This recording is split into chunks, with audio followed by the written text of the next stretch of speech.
Plugins are stopping you from creating. Now, that's a pretty bold statement that I just made. But before I get comments saying that, no, there's all these innovative, crazy new plugins that can do this and this and this that actually help us create, let me just say this. As a composer, producer, musician, or whatever label I decide to give myself for the sake of this video, I spend too much time mixing the song trying to get it as perfect as it should be.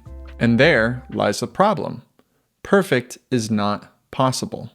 We as artists and creators focus too much on how others will react to our project, how successful a project is, or how unsuccessful the project is, when we forget the only thing that matters. How does this project make me feel? When we open our DAW and start tracking the initial idea, that is a magical moment. That is our first step into bringing our creative ideas into this world. As we're tracking, we start to realize that the snare, yes, it's always the snare, is not quite sitting right in the mix. So we open up our massive list of plugins and we start searching. After we search for 5 minutes, we find a plugin we like and we start adjusting. And then after 10 minutes or so of adjusting, we return back to the project.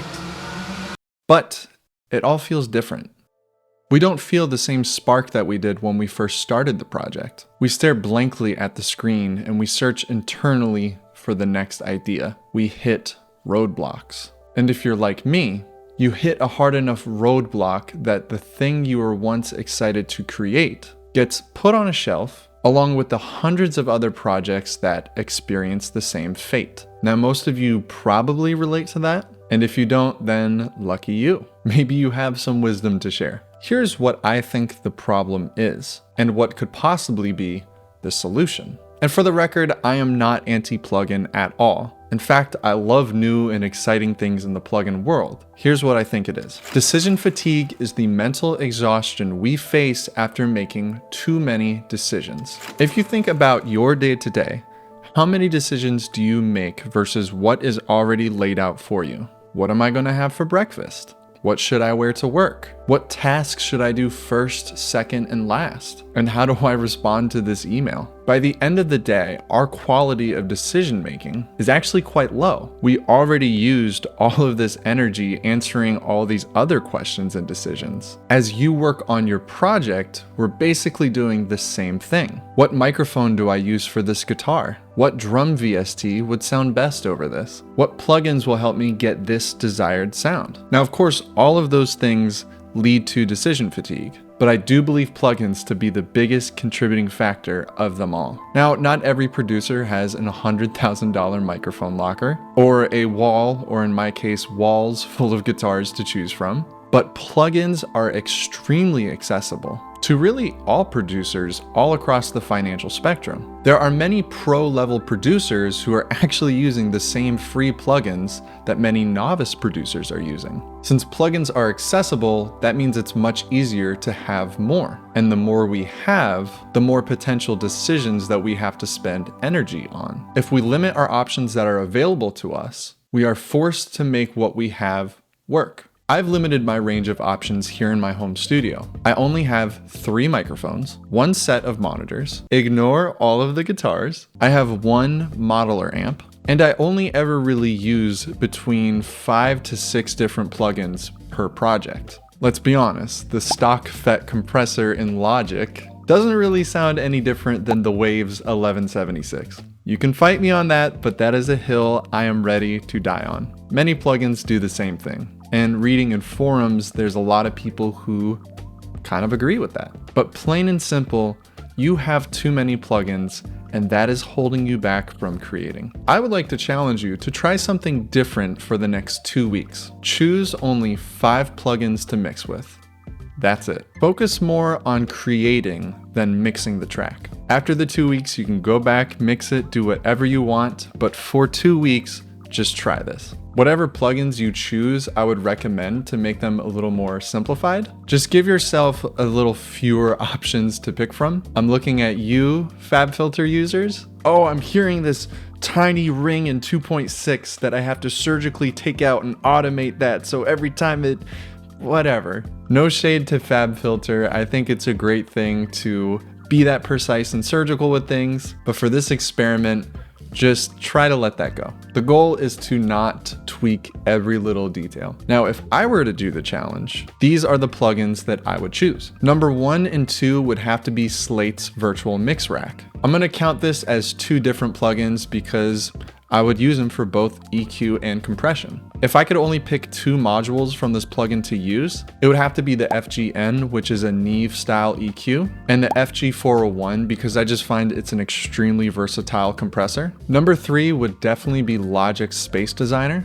It includes such a diverse range of reverb types and can not only recreate smaller acoustic spaces, but it can also deliver such a wide range of spatial, washy reverb. It's just a very versatile reverb plugin. Number 4 would have to be Logic's Amp Designer. Now, I personally think that the British combo preset that emulates a Vox AC30 is a little overused. Wow, this video is full of controversial takes. I just think it's a little too recognizable and it sounds too much like the plugin versus the real thing. I'm sorry if you like that module. There's nothing wrong with using it. It's just a personal choice. I tend to swing for the boutique British combo, which I believe emulates a Matchless. I just personally really enjoy the wide range of tones that you can get out of that amp, but that's just for my style. And lastly, number 5, it would have to be another stock Logic plugin, the Tape Delay. I personally think this plugin does a really good job at closely emulating a real tape delay, and it comes with your DAW. There's also a few secret sounds, but I might save that for another video.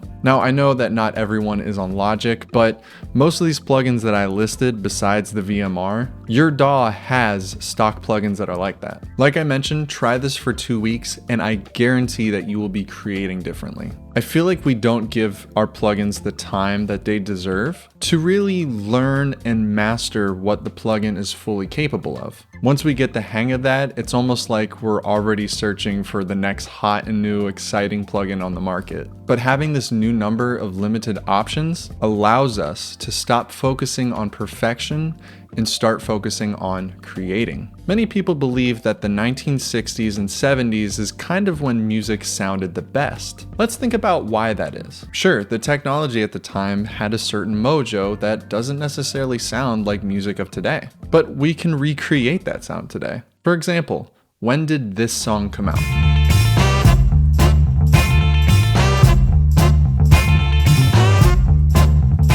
That song was How You Like Me Now by The Heavy, and it was released in 2009. And if that song doesn't sound like it's straight out of 1975, there are plenty more examples that I can pull from. Now, the interesting thing is that during the 60s and 70s, studios were actually very limited to the gear that they had. They used what they had in the studio, and if they wanted anything else, well, too bad. They just didn't have it.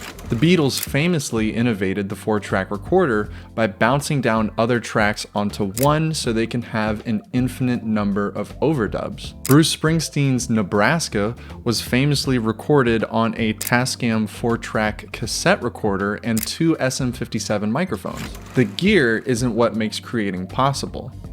You are what makes creating possible. The average listener isn't thinking that Frank Sinatra is recording through a Telefunken U47. They think, this sounds good because he's Frank. You have to have that same amount of recognition when you are creating. You are what makes something sound objectively good.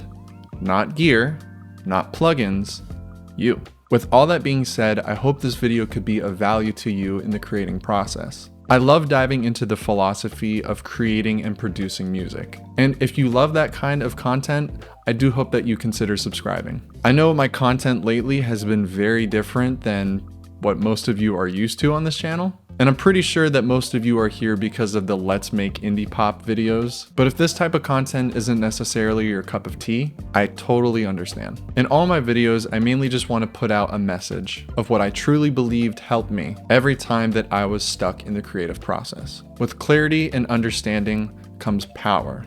With power comes creating. Thank you guys so much for watching. I will see you in the next video. Peace.